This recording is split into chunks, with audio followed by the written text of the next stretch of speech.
พิธีเปิดน้ำใส่โครงการสายส่งไฟฟ้า500กิโลโวลต์ยกระดับการแลกเปลี่ยนพลังงานสะอาดระหว่างสปป.ลาวและสปป.จีน Time to share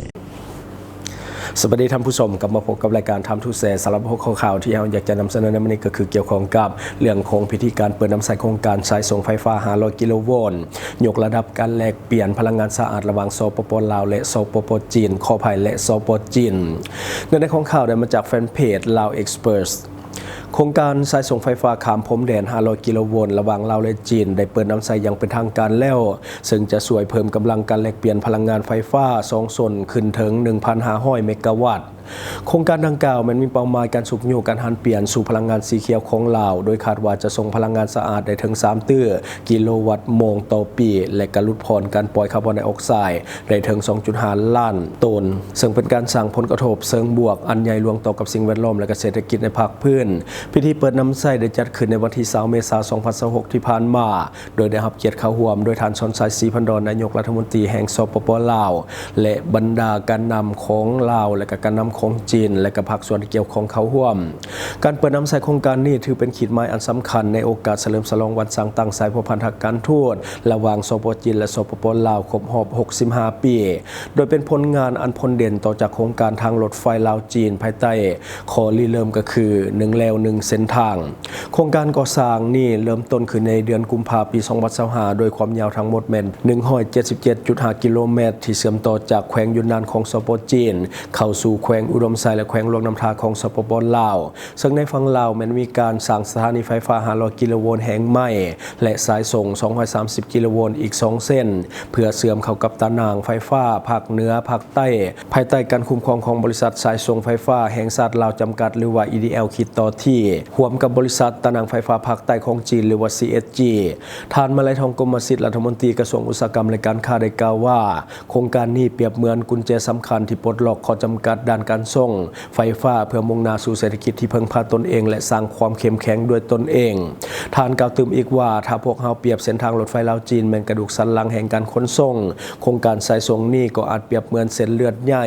ที่จะเพิ่มพลังงานให้แก่เศรษฐกิจของสปป.ลาวเพื่อให้การพัฒนาตามแนวทางเศรษฐกิจต่างๆของสปป.ลาวขยายตัวอย่างแข็งแรงและการหมุนใช้เทคโนโลยีอันทันสมัยจากสปป.จีนผ่านโครงการนี้จะช่วยให้ระบบตาข่ายไฟฟ้าของสปป.ลาวก้าวไปสู่ความมั่นคงทันสมัยและก็สะอาดและสามารถแข่งขันได้ในเวทีภาคพื้นและสากลความโดดเด่นของโครงการนี้แม้นการนำใช้นวัตกรรมและก็เทคโนโลยีที่ทันสมัยเข้าในการคุ้มครองการก่อสร้างเพื่อลดผ่อนผลกระทบต่อกับสิ่งแวดล้อมให้ได้หลายกว่า90ส่วนห้อยทั้งสองฝ่ายได้นำใช้ระบบการคุ้มครองสถานีก่อสร้างอัจฉริยะพร้อมทั้งใช้โดรนกว่า30ลำและก็เฮลิคอปเตอร์เข้าในการขนส่งวัสดุหลายกว่า 5,000 ต้นเพื่อหลีกเลี่ยงการทำลายพื้นที่ป่าไม้170กว่าเฮกตาร์พร้อมเดียวกันนี้ยังมีการนำใช้เทคโนโลยีก็คือ LOT โดรนและก็หุ่นยนต์ม้า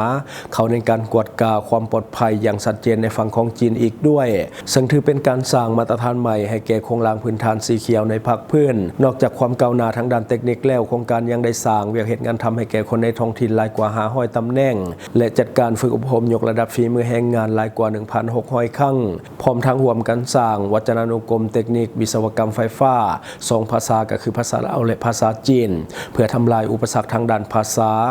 สิ่งที่น่าจับตาเบิ่งไปกว่านั้นคือในมือเปิดน้ำใส่โครงการ CSG ยังได้เปิดตลาดพลังงานในภาคใต้ของจีนให้แก่ผู้ที่ว่าเข้าร่วมต่างประเทศซึ่งเฮ็ดให้พลังงานสะอาดจากภาคเหนือของสปป.ลาวสามารถที่จะกำหนดตารางการจัดส่งผ่านการซื้อขายไฟฟ้าได้เป็นครั้งทำอิฐอันเป็นการปูทางไปสู่การสร้างตลาดพลังงานรวมในภาคพื้นแม่น้ำลานสร้างและแม่น้ำของอันนี้ก็คือในของข่าวเราถือว่าเป็นอีกหนึ่งความสำเร็จและก็บาทเก่าอันสำคัญของการร่วมมือระหว่างสปป.ลาวและสปป.จีนโดยเฉพาะเป็นโครงการขนาดใหญ่ที่มีความสำคัญต่อกับเศรษฐกิจของสปป.ลาวโดยกงคือในปัจจุบันเองตามข้อมูลล่าสุดเนาะก็คือปี 2026 สปป.ลาวของเราได้มีการส่งออกไฟฟ้ารวมทั้งหมดก็คือ7ประเทศถือว่าเพิ่มขึ้นมาอีก1ประเทศก็คือในภาคพื้นและก็กำลังขยายการร่วมมือเพิ่มขึ้นเรื่อยๆดังต่อไปนี้ก็คือรายชื่อประเทศที่มีการขายไฟฟ้าไปแล้วเนาะก็คือสปป.ลาวขายไฟฟ้าไปแล้ว7ประเทศที่1ที่ใหญ่ที่สุดที่รับซื้อก็คือประเทศไทยแม้ลูกค้ารายใหญ่อันดับ1ซึ่งมีการเซ็นสัญญาซื้อขายในปริมาณมหาศาลผ่านสัญญาก็คือ MOU หลายพันเมกะวัตต์อันนี้ก็คือลูกค้ารายใหญ่ก็คือประเทศไทยก็คือเพื่อนบ้านของเราที่ว่าอยู่ใกล้กันและก็ติดกันเนาะ ก็คือเป็นลูกค้ารายใหญ่ที่อุดหนุนไฟฟ้าจากสปป.ลาวและต่อมาก็จะเป็นเพื่อนบ้านของเฮาคือกันก็คือสสเวียดนามเป็นตลาดที่กำลังเติบโตไวและมีการก่อสร้างสายส่งเชื่อมต่อกันหลายจุดระหว่างสปป.ลาวและสปป.เวียดนามและต่อมาก็จะเป็นเพื่อนบ้านคือกันก็คือกัมพูเชียลาวส่งไฟฟ้าให้กัมพูเชียเป็นจำนวนหลายเพื่อช่วยตอบสนองความต้องการก็คือการใช้พลังงานที่เพิ่มขึ้นในการพัฒนาประเทศของเขาเจ้าต่อมาก็จะเป็นประเทศจีนมีการแลกเปลี่ยนและก็ซื้อขายไฟฟ้านำกันโดยเฉพาะตะนางไฟฟ้าภาคใต้ของจีนหรือว่า CSG ต่อมาก็จะเป็นประเทศเมียนมาก็คือเพื่อนบ้านของเฮาคือกันมีการส่งไฟฟ้าในปริมาณที่เหมาะสมให้แก่พื้นที่ชายแดนและต่อมาก็จะเป็นมาเลเซียเป็นการขายไฟฟ้าแบบผ่านแดนก็คือ Power Integration Project ก็คือส่งผ่านระบบสายส่งของประเทศไทยเพื่อไปหามาเลเซียและต่อมาก็จะเป็นประเทศสิงคโปร์เป็นโครงการประวัติศาสตร์ที่เราส่งไฟฟ้าข้าม2ประเทศก็คือประเทศไทยและประเทศมาเลเซียไปฮอดสิงคโปร์ซึ่งเป็นการยืนยันบทบาทหม้อไฟแห่งอาเซียนหรือว่า Battery of Asia นั่นก็คืออันนี้เป็นความหวังที่เราอยากจะสร้างและในปัจจุบันก็เข้าใกล้ความจริงหลายขึ้นเนาะข้อมูลเพิ่มเติมที่น่าสนใจก็คือการเชื่อมโยงอาเซียนเราบ่ได้เพียงแต่ขายไฟฟ้าแบบประเทศต่อประเทศเท่านั้นแต่ยังเป็นตัวหลักในโครงการอาเซียน Power Grid ก็คือเพื่อเฮ็ดให้ภาคพื้นนี่มีความมั่นคงด้านพลังงาน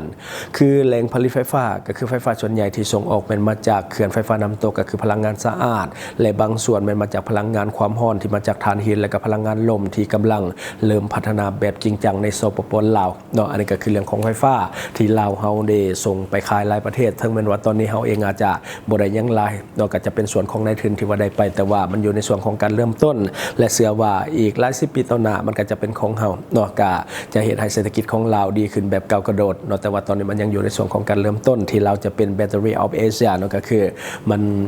บ่ไกลละมันอยู่ไกลละที่เฮาจะไปถึงความฝันของเฮาบัดนี้มาต่ออีกข่าวหนึ่งก็คือทาง ADB ก็คือธนาคารพัฒนาเอเชียเพิ่นคาดการณ์เศรษฐกิจของสปป.ลาวจะมีการเติบโตช้าลงครับเมื่อสิ่งท้าทายจากหนี้สินและก็ปัจจัยภายนอกที่กำลังกระทบเข้ามาในประเทศของเฮาในของข่าวได้มาจากแฟนเพจลาว Experts ธนาคารพัฒนาเอเชียหรือว่า ADB คาดการณ์ว่าเศรษฐกิจของสปป.ลาวในปี 2026จะมีการเติบโตที่ช้าลงอยู่ที่ 4.0% เนื่องจากผลกระทบทางภาระหนี้สินที่ว่าสูงขึ้นและก็ปัจจัยภายนอกที่บ่แน่นอนตัวเลขดังกล่าวถือได้ว่ายังห่างไกลจากเป้าหมายของรัฐบาลที่ตั้งเป้าหมายให้เศรษฐกิจของสปป.ลาวขยายตัวอยู่ที่ 6% ในปีนี้ทั้งอย่างไรก็ตามเศรษฐกิจมีแนวโน้มที่จะฟื้นตัวและก็แตะอยู่ในระดับ 4.5% ในปี 2027 โดยอาศัยการชุกโยจากภาคส่วนบริการและการผลิตไฟฟ้าการเชื่อมโยงกับภาคพื้นที่เป็นเป้าหมายสำคัญในการรักษาเสถียรภาพและการกระตุ้นการลงทุนระยะยาวบทรายงานการคาดการณ์แนวโน้มเศรษฐกิจเอเชียประจำปีของ ADB ที่ว่าเผยแพร่เมื่อวันศุกร์ที่ผ่านมาชี้ให้เห็นว่าเศรษฐกิจของสปป.ลาวกำลังแสดงสัญญาณของการรักษาเสถียรภาพได้ดีขึ้นหลังจากที่ผ่านระยะการใช้นโยบายรัดกุมทางด้านเศรษฐกิจมหภาคซึ่งสะท้อนให้เห็นผ่านการปรับปรุงความสมดุลทางด้านการเงินการฟื้นตัวอย่างต่อเนื่องของคะแนนการท่องเที่ยวและการส่งออกไฟฟ้าท่านนางซันนี่แคมเบลผู้อำนวยการ ADB ประจำสปป.ลาวได้กล่าวสมเสยความคืบหน้าอันสำคัญของสปป.ลาวในการเฮ็ดให้อัตราเงินเฟ้อลดลงในระยะก่อนหน้านี้ก็คือมีการผลักดันการส่งออกและการปรับปรุงเรื่องของทุนสำรองเงินตราต่างประเทศให้ดีขึ้น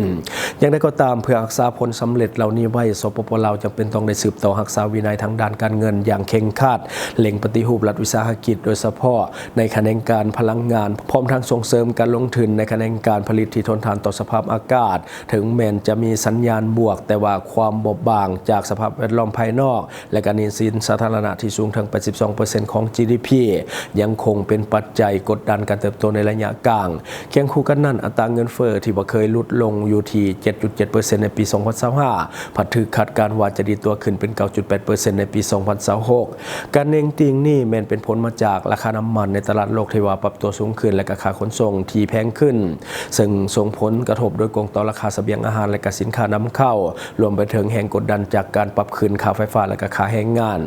แต่กลไกการขับเคลื่อนหลักในปี 2026 ยังคงฝากความหวังไว้กับแขนงอุตสาหกรรมที่คาดว่าจะขยายตัว 4.6% จากการลงทุนในโครงการพลังงานหลายกว่า 11 แห่งที่พวมพัฒนา ซึ่งจะสร้างเวียกเหตุงานทำและก็กระตุ้นการก่อสร้าง ส่วนภาคบริการก็ได้รับอานิสงส์เต็มๆจากการขนส่งและการท่องเที่ยว โดยเฉพาะเป็นการเชื่อมโยงผ่านเส้นทางรถไฟลาวจีนที่ดึงดูดนักท่องเที่ยวต่างชาติให้กลับคืนมาใกล้เคียงกับระดับก่อนการระบาดของโควิด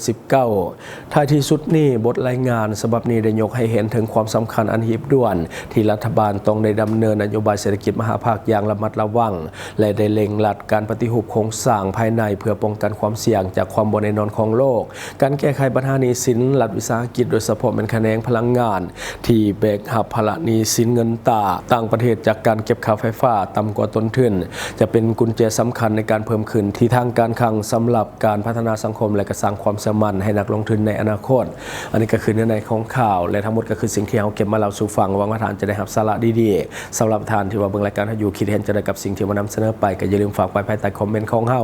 และข้าพเจ้าจะเข้าไปอ่านด้วยตนเองขอขอบใจสนใจโฆษณาประชาสัมพันธ์ธุรกิจและผลิตภัณฑ์ของท่านผ่านรายการของเฮาสนใจติดต่อตามข้อมูลที่ขึ้นหน้าจอในปัจจุบันได้เลย